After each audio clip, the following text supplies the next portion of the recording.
Hello friends, this is Mohit and I welcome you all to my YouTube channel and to my another video of SQL Field। और आज जिस topic पे मैं discussion करने वाला हूँ वो आप लोग को स्क्रीन पे दिख ही रहा हो, रिमूव डुप्लीकेट इन SQL। और ये एक ऐसा टॉपिक है जो बहुत डिमांडिंग और बहुत इंपॉर्टेंट है in terms of interview perspective. तो इसे सॉल्व करने के लिए मैं दो डिफरेंट मेथड यूज करने वाला हूँ। तो चलिए आज के कॉन्सेप्ट को डिस्कस करते हैं। तो इससे पहले मैं अपना वीडियो स्टार्ट करूँ, मैं आप लोग को ये बता देना चाहता हूँ कि मैं इसी तरीके से important topic and important interview questions पे बहुत ही फ्रिक्वेंटली वीडियो अपलोड कर रहा हूँ। तो अगर आपने मेरा चैनल सब्सक्राइब नहीं किया है देन प्लीज सब्सक्राइब इट, ताकि नेक्स्ट टाइम जब भी मैं इंपॉर्टेंट कॉन्सेप्ट पे वीडियो अपलोड करूँ तो आपको उसका नोटिफिकेशन मिल जाए और आप मिनिमम टाइम में मैक्सिमम गेन कर पाए in terms of concept learning. Okay, तो चलिए आज के डिस्कशन को स्टार्ट करते हैं। मेरे पास DDL and DML script already created है। चलिए पहले इसको रन करते हैं। ओके, तो ये हमारा कस्टमर टेबल क्रिएट हो गया और इसमें डेटा फिल करते हैं। ये हमारा डेटा इंसर्ट हो गया। मैं इसे डिस्क्रिप्शन में भी दे दूंगा, आप लोग चाहो तो इसे यूज कर सकते हो। तो पहले हम इसे सेलेक्ट करते हैं। मैं इसको हटा देता हूँ। ओके, तो ये देखो हमारा कस्टमर टेबल है जिसमें आपको दिख रहा होगा कि इसके करस्पॉन्डिंग मेरे पास डुप्लीकेट अवेलेबल है। सिमिलरली ये फिफ्थ एंड सेवन्थ डुप्लीकेट है, सिक्स एंड एट्थ डुप्लीकेट है। डुप्लीकेट इन द टर्म्स, मैं कस्टमर आईडी को नहीं दे रहा हूँ, मैं बोल रहा हूँ कि first name last name and gender इस तीनों कॉलम के कॉम्बिनेशन से जो क्रिएट होने वाला है, अगर उसमें डुप्लीकेट अवेलेबल है तो उसे मैं डुप्लीकेट बोल रहा हूँ। ठीक है, कस्टमर आईडी यहाँ पे आइडेंटिटी कॉलम है इसलिए इसमें तो डुप्लीकेट कभी आएगा नहीं। ओके, तो जहां भी हमारे पास first name last name and gender column के कॉम्बिनेशन पे डुप्लीकेट अवेलेबल है उसे हमें रिमूव करना है। तो इसे सॉल्व करने के लिए मैं दो मेथड यूज करने वाला हूँ। तो पहले को नाम दे देता हूँ फॉर एग्जाम्पल मेथड वन, और यहाँ पे मैं ग्रुप बाय कॉन्सेप्ट को यूज करने वाला हूँ। तो अगर आपने हमारा लास्ट वीडियो देखा होगा उसमें मैंने ग्रुप बाय कॉन्सेप्ट को बहुत ही अच्छे तरीके से step by step using some flow diagram and question मैंने एक्सप्लेन किया था। तो अगर आपने वो वीडियो देखा होगा तो यहाँ पे आपको समझना बहुत ही ज्यादा आसान होने वाला है ये चीज। और अगर आपने नहीं देखा है देन आई रिक्वेस्ट कि आप वो वीडियो भी देख लो, ताकि यहाँ जो मैं डिस्कस करने वाला हूँ उसे समझना आपके लिए बहुत आसान हो जाए। तो सबसे पहले मेथड में मैं ग्रुप बाय यूज करूंगा। तो यहाँ पे देखो आप सेकेंड रो में थर्ड एंड फोर्थ इस तीनों रो में first name last name and gender ये तीनों सेम है। तो ये हमारा डुप्लीकेट होगा, तो इसमें से हमें एक को रखना है, बाकी दो को हटा देना है। तो मैं क्या करता हूँ, सबसे पहले first name last name and gender के कॉम्बिनेशन में कितने डुप्लीकेट या फिर कितने काउंट अवेलेबल है इस टेबल में उसको मैं कैलकुलेट करता हूँ। ओके, तो यहाँ पे क्या करूंगा, select first name last name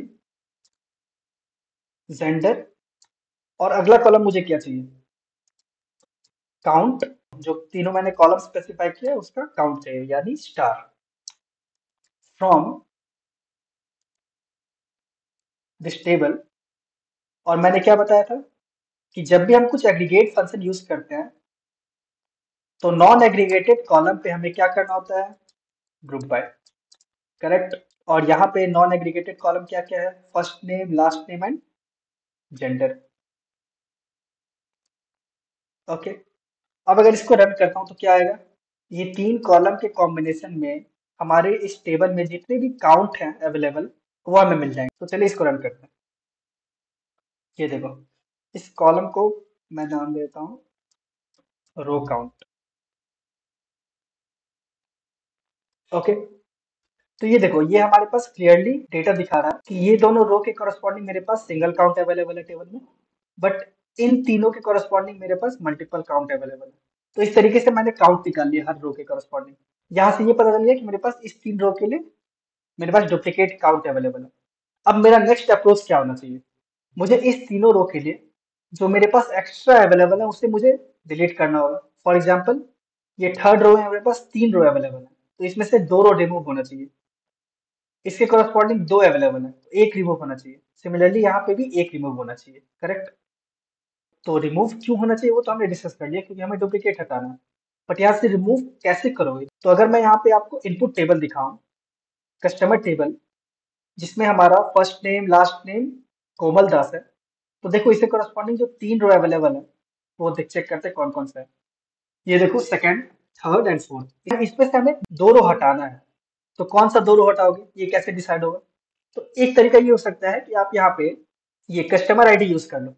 first name last name and gender के कॉम्बिनेशन पे जो भी आपका मैक्सिमम कस्टमर आईडी होगा, फॉर एग्जांपल इस केस में मैक्सिमम कस्टमर आईडी यहाँ पे क्या है, 4। ओके, तो 2 और 3 को आप डिलीट कर दो। तो इसी तरीके से बाकी सारे कॉम्बिनेशन के लिए आप सारे के लिए मैक्सिमम आईडी निकाल लो, जिसके लिए एक ही रो अवेलेबल है उसके लिए मैक्सिमम आईडी भी वही होगा। फॉर एग्जांपल ये पहले वाले रो के लिए अगर आप देखोगे तो इसके लिए एक ही रो अवेलेबल है, इसके लिए डुप्लीकेट अवेलेबल नहीं है। तो इसका मैक्सिमम कैलकुलेट करोगे तो मैक्सिमम भी 1 ही आने वाला है, कस्टमर आईडी का वैल्यू 1 ही आने वाला है ना। सिमिलरली यहाँ पे देखो इसके लिए भी एक ही रो अवेलेबल है, तो इसका मैक्सिमम कैलकुलेट करो तो 9 ही आएगा। ओके, बट जिसके लिए मल्टीपल रोज अवेलेबल है उसके लिए मैक्सिमम कस्टमर आईडी कैलकुलेट करोगे तो फॉर एग्जांपल इस तीनों केस में यहाँ पे 4 आ जाएगा। इस केस में देखो यहाँ पे दो सेम है, तो यहाँ पे मैक्सिमम कैलकुलेट करो तो 7 आ जाएगा, तो 5 को आप रिमूव कर दो। अब वो चीज कैसे करना है, इसको इम्प्लीमेंट करता है। ओके, तो वापस से same concept, first name last name and gender के कॉम्बिनेशन से मुझे मैक्सिमम कस्टमर आईडी निकालना है। तो मैं क्या करूंगा, काउंट स्टार न लेके यहाँ पे यूज करता हूँ कस्टमर आईडी,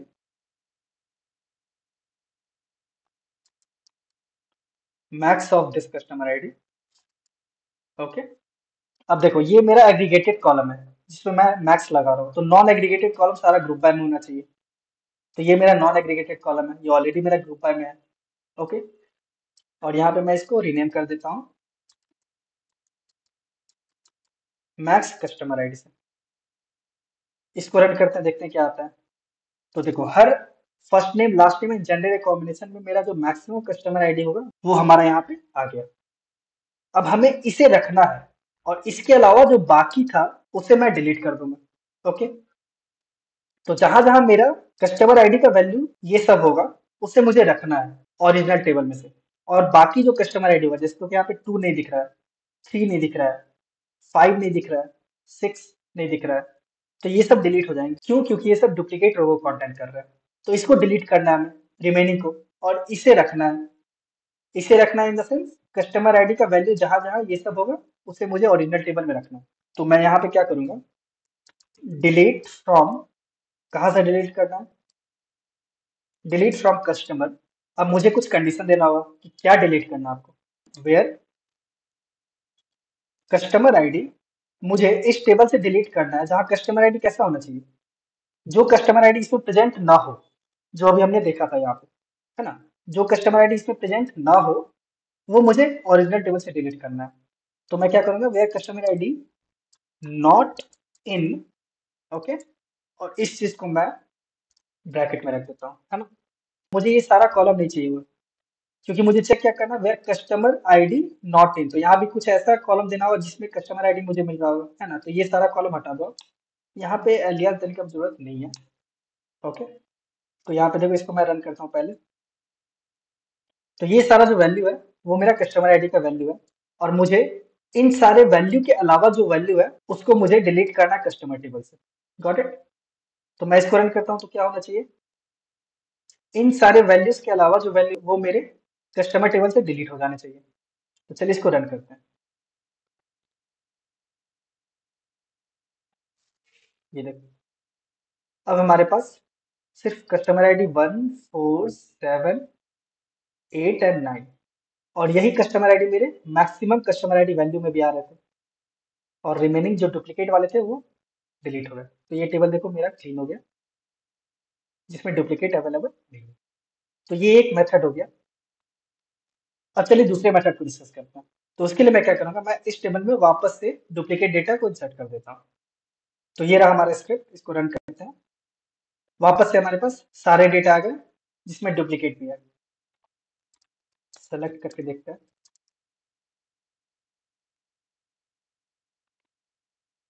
ओके, इसको मैं यहाँ पे डिलीट कर देता हूँ। तो ये हमारा था मेथड 1, इसको मैं कमेंट करता हूँ यहाँ पे। अब हम लोग डिस्कस करेंगे मेथड 2। मेथड 2 में मैं विंडो फंक्शन यूज करने वाला हूँ। तो चलिए उसको समझते हैं पहले। सेलेक्ट स्टार फ्रॉम, वापस से मैं कस्टमर टेबल को पहले सेलेक्ट कर लेता हूँ।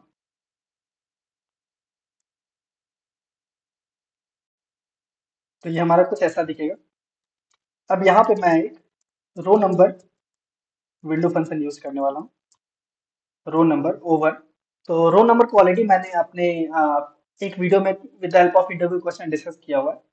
तो अगर आपने वो वीडियो नहीं देखा है देन आप वो वीडियो भी देख लो, मैं लिंक डिस्क्रिप्शन में दे दूंगा और आई बटन में भी आपको लिंक मिल जाएगा। ओके, तो मैं इसको समराइज कर दूं कि इसको यूज कैसे करते हैं। बेसिकली रो नंबर एक विंडो फंक्शन है जिसमें आपको देना होता है कि कौन से विंडो में आपको ये कैलकुलेट करना है।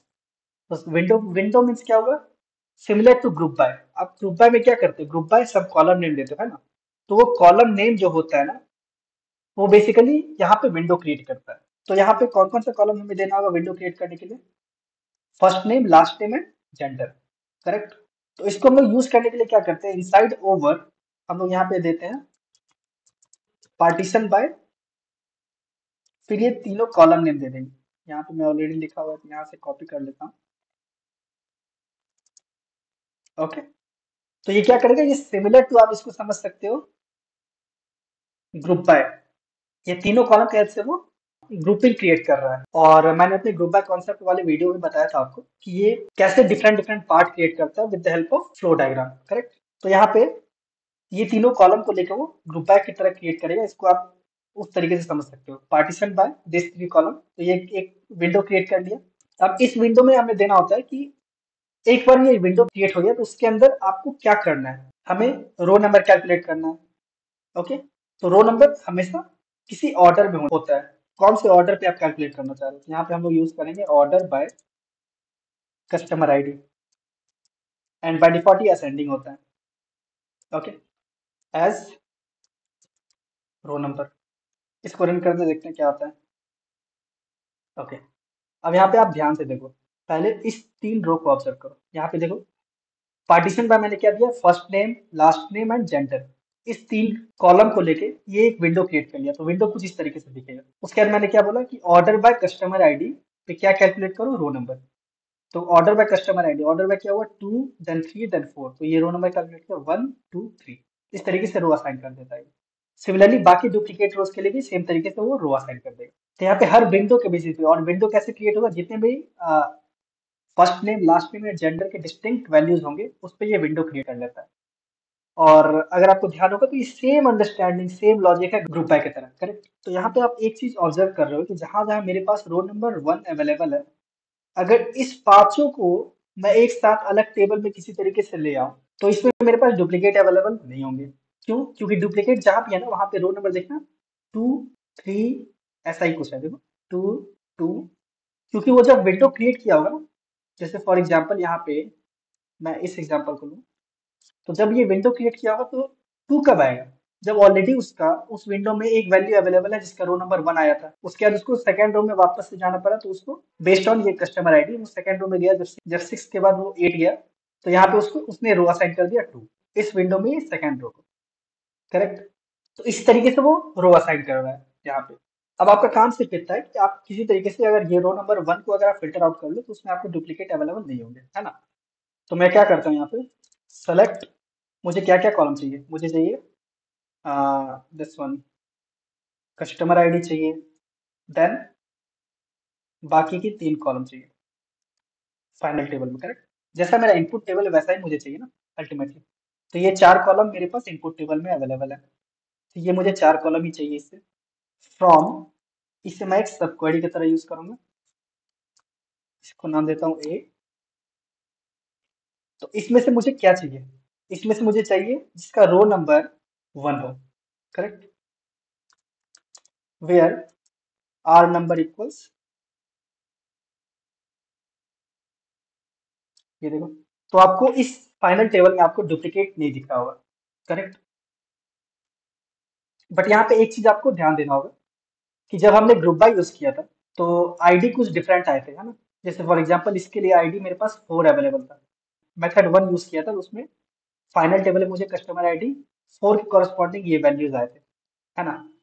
क्यों, क्योंकि मैंने यहाँ पे मैक्स फंक्शन यूज किया था और यहाँ पे मैं ऑर्डर बाय कस्टमर आईडी ले रहा हूँ असेंडिंग ऑर्डर में।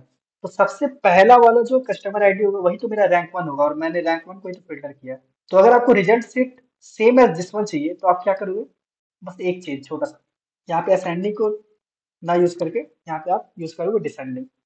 अब आपको डिसेंडिंग ऑर्डर में कस्टमर आईडी चाहिए, तो जो विंडो क्रिएट करेगा वो उसमें कस्टमर आईडी असेंडिंग ऑर्डर में ना जाके डिसेंडिंग ऑर्डर में प्रोग्रेस करेगा, और सबसे पहला जो कस्टमर आईडी होगा उससे करस्पॉन्डिंग वो रैंक वन देगा। तो सबसे पहला कस्टमर आईडी कौन सा होगा उस विंडो में, कस्टमर आईडी डिसेंडिंग है तो सबसे बड़ा वाला जो कस्टमर आईडी होगा उस विंडो के अंदर वो हमारा रैंक वन के साथ असाइन होगा, और सबसे बड़ा कस्टमर आईडी जो होगा that would be equivalent to this one.